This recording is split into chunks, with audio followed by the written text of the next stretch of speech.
Hello everybody and welcome to a new video. Today we are going to be taking a look at a watch from the Addiesdive brand, and it is the fantastic AD2065.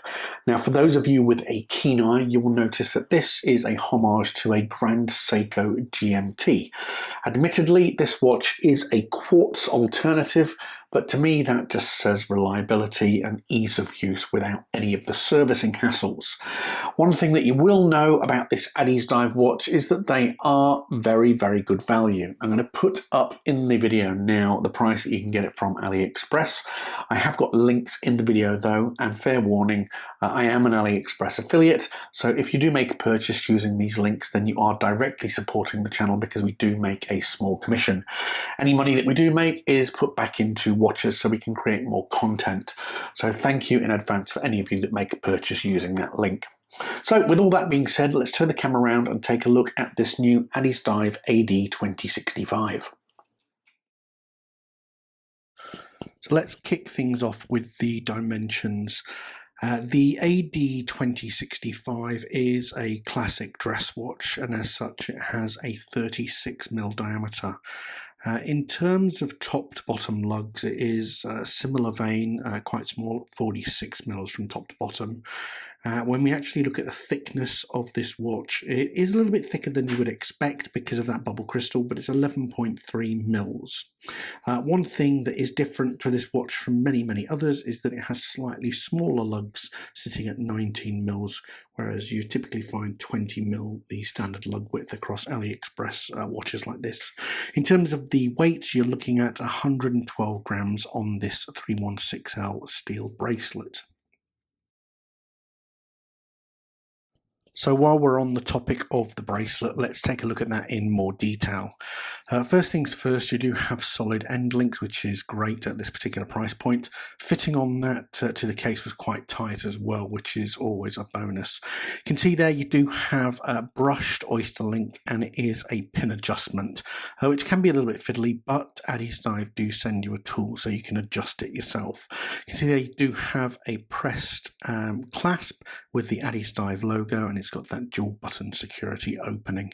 It's a very nice clasp, all things considered, but like I say, it does pick up a few scratches because of that brushed surface. But overall, pretty good bracelet for this particular price point.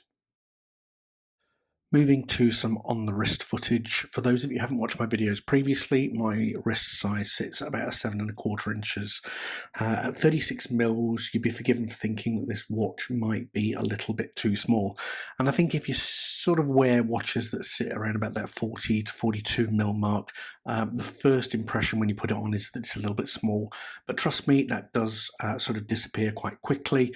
As you can see, it doesn't look inordinately small or I suppose a bit odd on my wrist at all in any way, shape or form. So 36mm is you know, a really nice wearable sort of size. Like I say, this being a dress watch is the perfect sort of size for fitting underneath the shirt.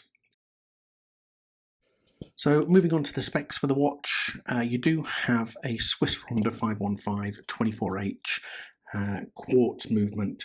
Now that does have an independent setting GMT hand, so you open the crown to the first position and move upwards to change the GMT or downwards to change the date.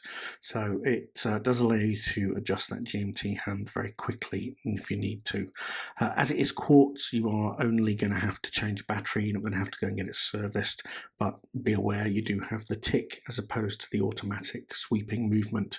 You do have a date position down there at the 6 o'clock position. Again, this macro footage shows that the engraving or the cutting of that date window is very good indeed.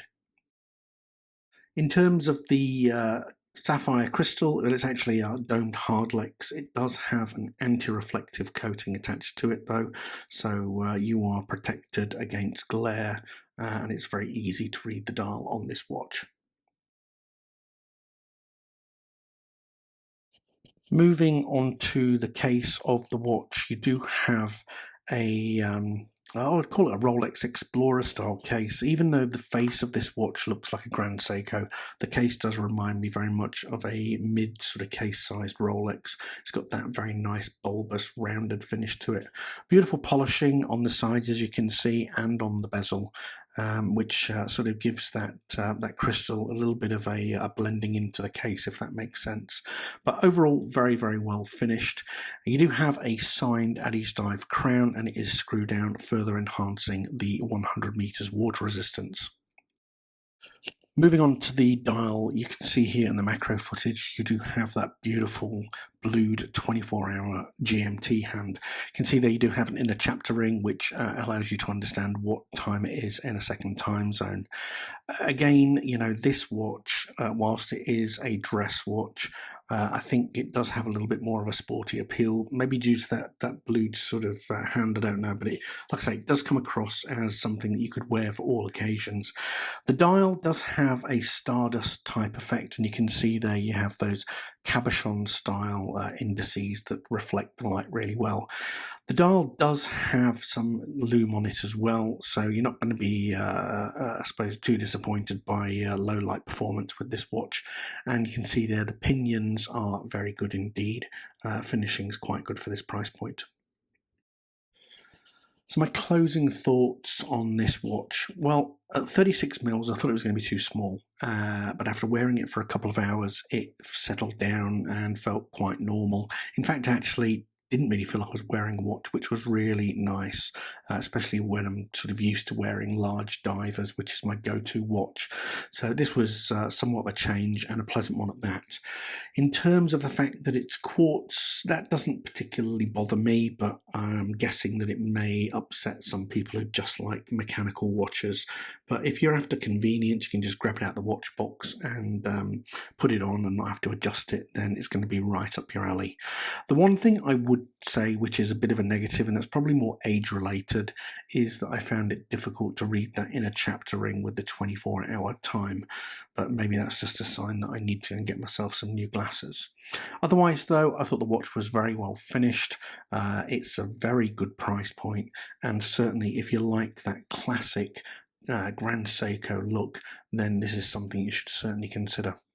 Anyway guys, I hope you enjoyed the video. Thanks for watching, and I'll see you in a new one very soon. Take care.